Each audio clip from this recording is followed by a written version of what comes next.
The Boeing B-17 Flying Fortress, a symbol of American air power during World War II, was a formidable bomber known for its durability and impressive payload capacity. Designed to withstand significant damage and still return home, the B-17 earned its nickname, Flying Fortress, through countless missions over enemy territory. It was a crucial asset for the Allied forces, conducting strategic bombing campaigns that targeted enemy infrastructure and military facilities across Europe. Stories of the B-17's resilience and the bravery of its crews are legendary, capturing moments of heroism and sacrifice in the skies. Among these tales is the remarkable story of a young pilot who, against all odds, led his damaged B-17 back to safety after a daring mission over France. This is the story of 2nd Lieutenant Richard L. Maggart and his harrowing flight on July 6, 1944. On July 6, 1944, 23-year-old 2nd Lieutenant Richard pilots a B-17G with tail number 423145 out of RAF Manston in Kent, UK. He was an experienced B-17 pilot, and this was his 24th mission.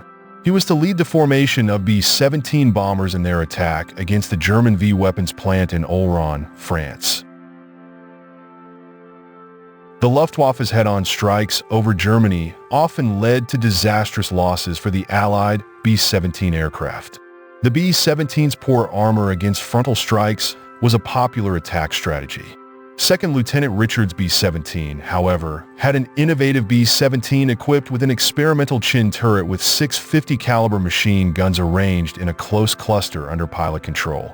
This gave the B-17 8 M2 Browning machine guns, or the same amount of firepower as a P-47 Thunderbolt. At the head of the formation was Richard's B-17.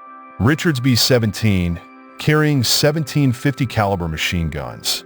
Flak opens beneath B-17 as they fly over Calais, France. The bomber's shutters pound loudly, and smoke shoots out of the inboard engine. Fuel leaks from wings holes. Richards cuts the engine to prevent fire and boosts the outboard engine to stabilize the bomber. The Luftwaffe gathered 3 squadrons of FW-190s consisting of 26 planes to counter Allied attack on the V-1 plant. They had never encountered a B-17 like the one at the head of the formation.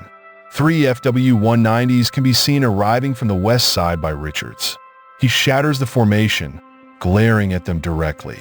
The German observes a single, smoking B-17 and moves toward the front in an attempt to bring down the bomber. The B-17 aircraft with 850 caliber machine guns is attacked by German aircrafts, firing in close formation. The first FW-190 is destroyed, and the second German aircraft attempts to break away from the B-17's nose.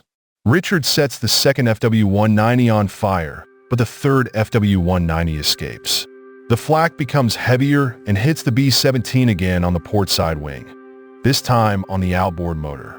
Despite losing balance, the B-17 stays in the air, with only 2 engines on one side of the wing operating.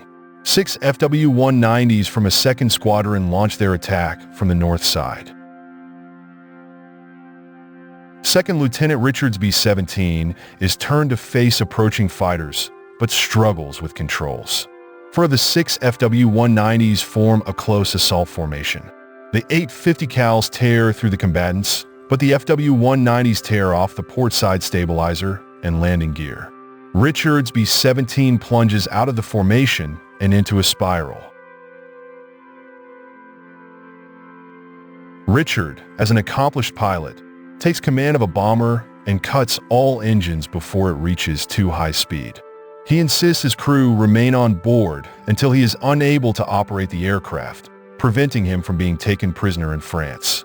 With only 1 engine remaining and significant combat damage, Richard tries to return home in his disabled B-17.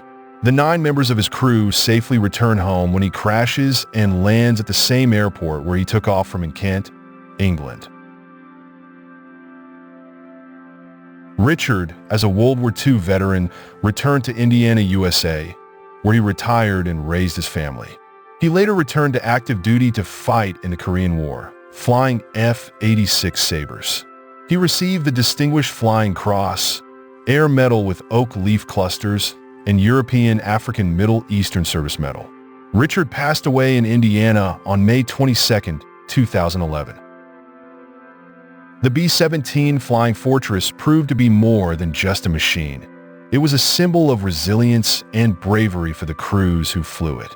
Stories like that of Second Lieutenant Richard Lee Maggart remind us of the extraordinary courage and determination displayed by these pilots and their crews. Their legacy lives on, inspiring future generations with tales of heroism and sacrifice in the fight for freedom. There are more than a dozen videos on B-17 Flying Fortress on this channel. Check out the playlist on the right. Thank you for watching.